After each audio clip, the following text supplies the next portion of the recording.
माझा महाराष्ट्र बातमीचा इम्पॅक्ट। गेले काही महिने झाले छत्रपती संभाजी महाराज पुलाचे नूतनीकरणाचं काम सुरू आहे। दिवसभर पुलाचं बांधकाम सुरू असतं, तर रात्री हा पूल दारुड्यांचा अड्डा बनला आहे। दारुड्यांकडून उघड्यावरच दारूच्या बाटल्या टाकल्या जातात, तसेच खाल्लेले अन्न पदार्थही उघड्यावरच टाकलेले असतात। या अनावस्थेची दखल घेत संभाजी महाराज पूल बनला दारुड्यांचा अड्डा अशी बातमी 2 दिवसापूर्वी माझा महाराष्ट्राने केली होती।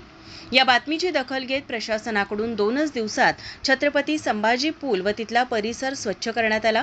तेथील दारूच्या बाटल्या, खराब अन्नपदार्थ तसेच प्लास्टिक कर्मचाऱ्याकडून स्वच्छ करण्यात आला। त्यामुळे नागरिकातून याबद्दल समाधान व्यक्त होत आहे। या पुलाचे नाव छत्रपती संभाजी महाराज असं असून याच ठिकाणी असं कृत्य करणं हे कितपत बरोबर आहे, हे प्रत्येकानं जाणलं पाहिजे। तसेच या व इतर कोणत्याही परिसरात असे कृत्य पुन्हा घडणार नाही याची काळजी प्रत्येकाने घेणे आवश्यक आहे। कॅमेरामन नाज अत्तारसह अमृता पवार, माझा महाराष्ट्र, कोल्हापूर।